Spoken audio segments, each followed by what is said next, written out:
Purihin ang Panginoon, umawit ng kagalakan, at tugtugin ang gitara, at ang kaaya-ayang lira. Ipan ninyo ang trumpeta. Sana naman ang anak at ng Espiritu Santo at sumainyo ang Panginoon upang maging karapat-dapat tayo sa pagdiriwang ng mga banal na misteryo, ating hingan ng kapatawaran ng ating mga kasalanan. Panginoon, kaawaan mo kami. Panginoon, kaawaan mo kami. Kristo, kaawaan mo kami. Kristo, kaawaan mo kami. Panginoon, kaawaan mo kami. Panginoon, kaawaan mo kami. Kawaan tayo ng makapangyarihang Diyos.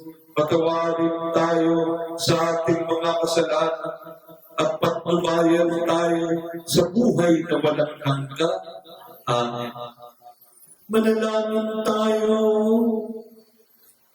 Ama naming mga pangyarihan, para mo ng awang ilayo sa amin araw-araw ang lahat ng mga sumasalungat sa amin at umahadlang upang ang aming buong katauhan ay magkaroon ng kalayaan para sa pusang sundin ang iyong kalooban.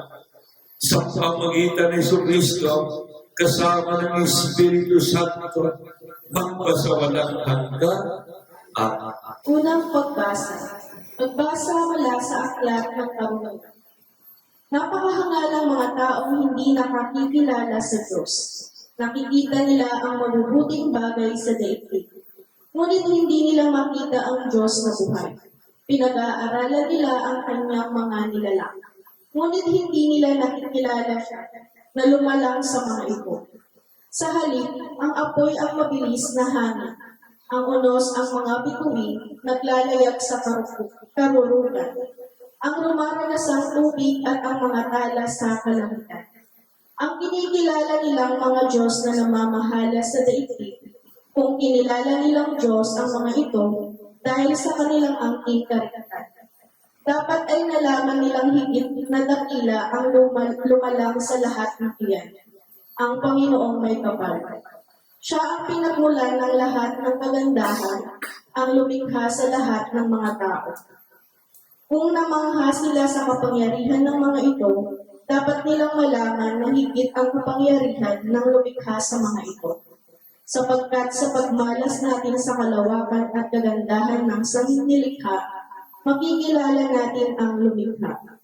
Baka naman hindi sila dapat sisihin ng lubos, maaaring nagsikap silang makilala ang Diyos. Ngunit naligaw lamang sa kanilang paghahanap sa pag-aaral ng mga bagay na nasa paligid nila. Lubha silang naaakit sa kagandahan kanilang nakita, hanggang sa naniwala silang Diyos na ang mga ito. Ngunit wala silang tunay na maidadahilan sa kanilang pagkaligaw. Kung nakayanan nilang pag-aralan ang sansinubog, bakit di nila nakilala ang Panginoong may likha sa lahat? Ang salita ng Diyos. Salmong tugunan, ating pong itutugon, ang langit ay nagdiriwang sa Panginoong marangal. Langit ay nagdiriwang sa Panginoong marangal. Ang langit ay naghahayag na ang Diyos ay dakila. Malinaw na nagsasaad kung ano ang kanyang gawa. Bawat araw, bawat gabi, ang ulat ay walang patla. Patuloy na nag-uulat sa sunod na gabi't araw. Tugon. Langit ay nagdiriwang sa Panginoong marangal. Walang tinig o salitang ginagamit kung sa bagay, at wala rin naririnig na kahit na anong ingay. Gayunpaman, sa daigdig ay laganap yaong tinig. Ang balita'y umaabot sa duluhan ng daigdig. Tugon. Langit ay nagdiriwang sa Panginoong marangal.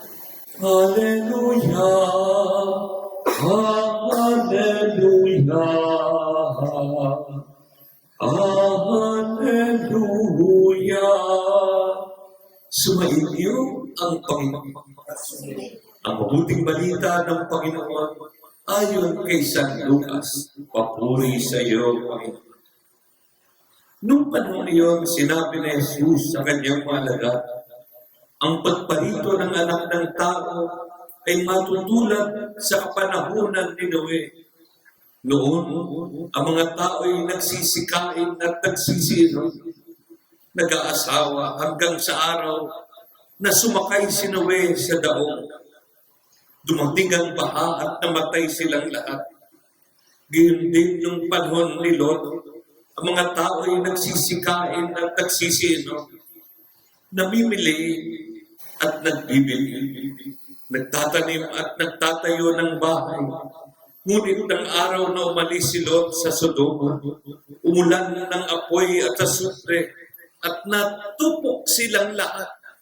Gayon din sa pagdating ng anak ng tao.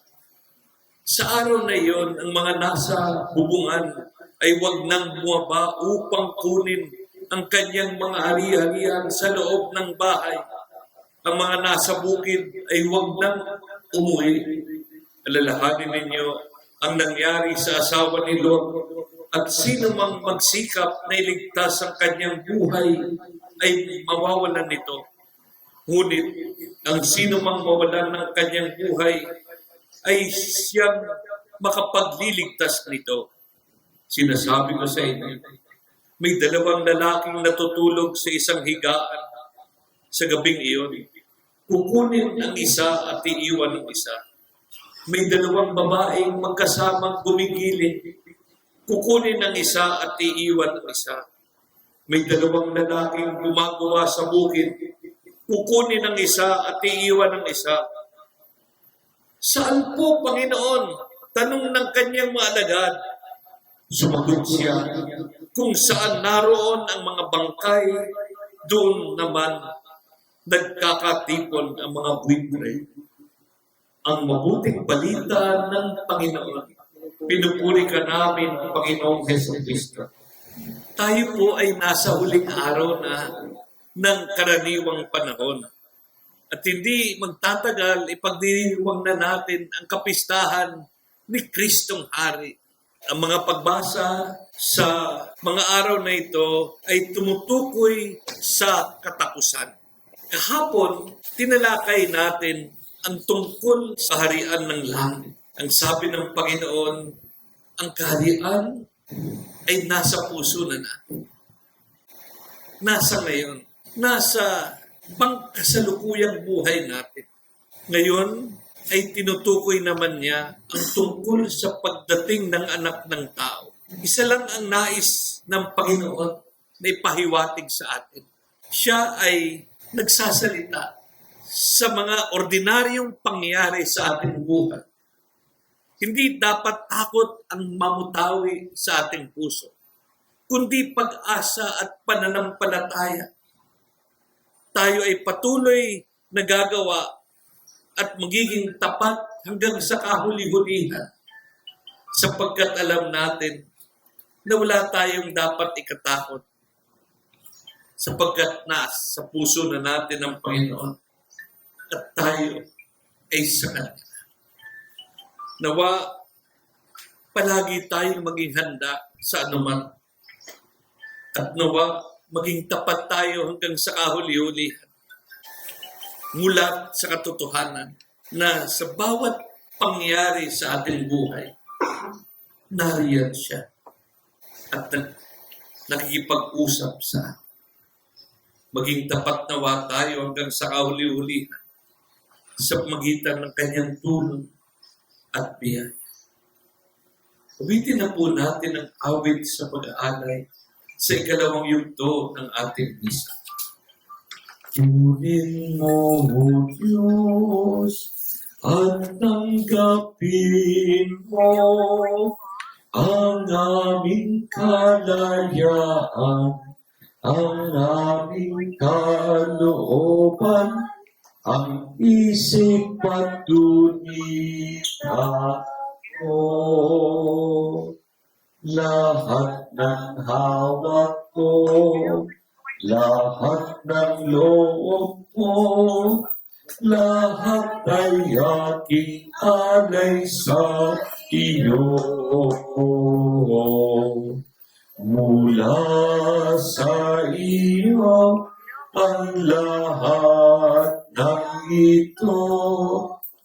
Muli kong handog sa iyo.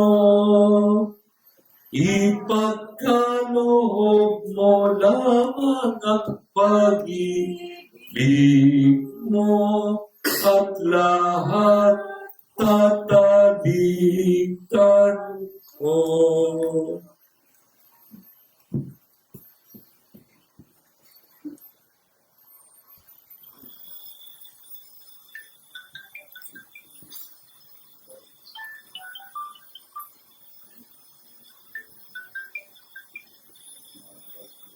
Manalangin kayo mga anak upang ang ating alay sa karangalan ng kamahal-mahalang puso ni Jesus ay maging kalugod-lugod sa Diyos amang makapangyarihan. Tanggapin nawa ng Panginoon ang paghahait sa iyong mga kamay sa kapurihan niya at karangalan sa ating kapakinabangan at sa buong sabay ng banal. Ama naming lumikha, kalugdan mo ang paghahain ng mga natitipon dito upang ang aming ginaganap na pag-aalay ng sarili ng anak mo ay aming pakinabangan. Sa kanyang pamagitan kasama ng Espiritu Santo, magpasawalang hanggang. Amen. Sumain niyo ang Panginoon. Itaas sa Diyos ang inyong puso at diwa. Pasalamatan natin ang ating Panginoong Diyos. Ama, tunay ng marapat na ikaw ay aming pasalamatan. Hawak mo sa iyong kamay ang aming buhay. Kami lubos na umaasa sa iyo. Ya kaisa ng mga anghel, kami nagbubunyi sa iyong katakilaan. Santo, Santo, Santo, Panginoong Diyos na makapangyarihan, napupuno ang langit at lupa ng kaluwalhatian mo. Osana, Osana sa kaitaasan. Osana, Osana sa kaitaasan. Pinagpala ang naparirito sa ngalan ng Panginoon. Osana, Osana sa kaitaasan. Osana, Osana sa kaitaasan. Ama naming banal, ikaw bukal ng tanang kabanalan. Kaya't sa magitan ng iyong Espiritu, gawin mo banal ang makaloob na ito upang para sa amin ay maging katawan at dugo ng aming Panginoong Jesucristo. Bago niya pinagtiisan, pusang loob na maging handog, hinawakan niya ang tinapay, pinasalamatan kanya, pinaghati-hati niya yan, inabot sa kanyang malagat at sinabi, tanggapin ninyong lahat ito at kanin. Ito ang aking katawan na ihahandog para sa inyo.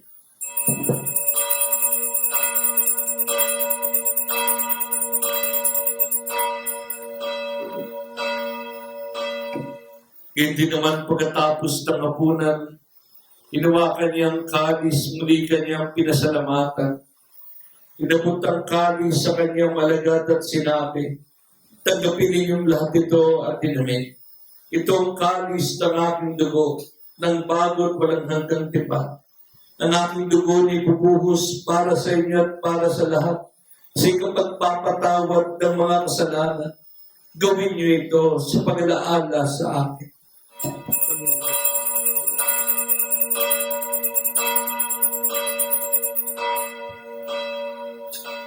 Ipagbunyi natin ang misteryo ng pananampalataya.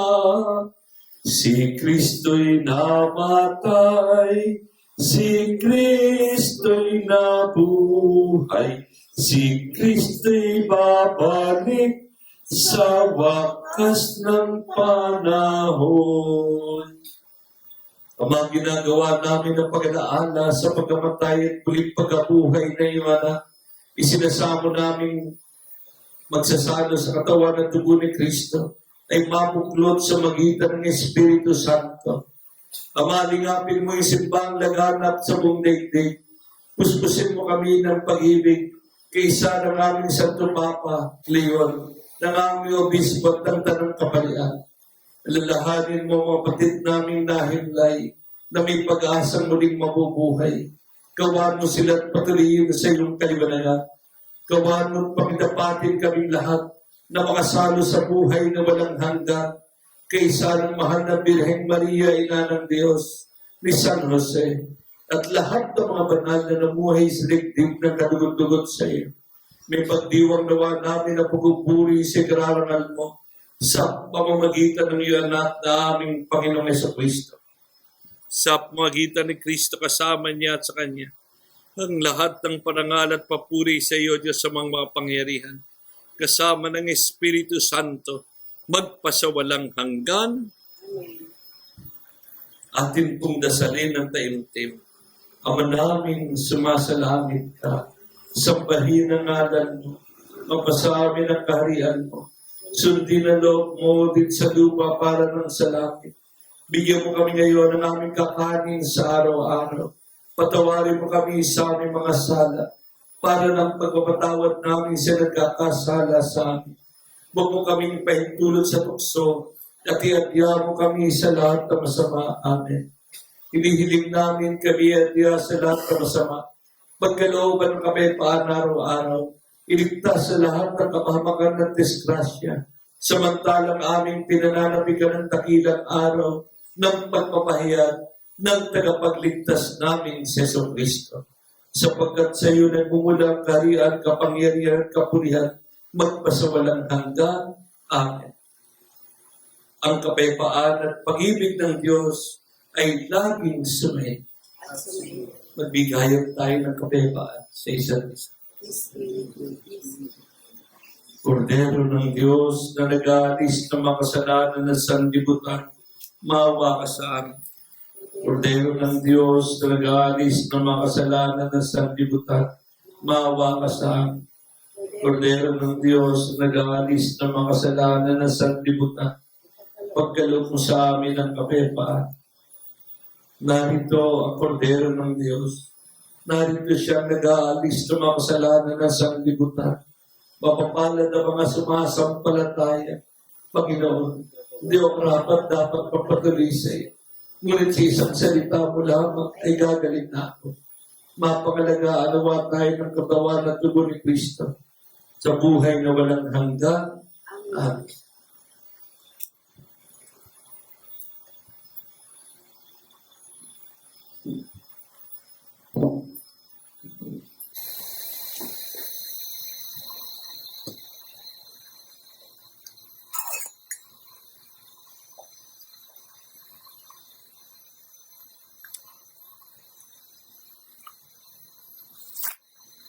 Manalangin tayo. Ama naming makapangyarihan, tinatanaw naming utang na loob, ang banal na pakikinabang, at iniluluhog namin ang Espiritu Santo ay mag-umapaw sa kalooban naming kanyang tinitigib ng iyong kadakilaan, upang ang iyong kagandahang loob ay manatili sa amin palagian sa pamamagitan ni Jesucristo, kasama ng Espiritu Santo, magpasawalang hanggan. Sumain niyo ang Panginoon. Pagpalain po kayo ng mapangyarihang Diyos, Ama, Anak, at Espiritu Santo. Tapos na ang misa, tayo po'y humayo at patuloy na magtrabaho para sa kaharian ng Diyos bilang paghahanda. Salamat sa Diyos.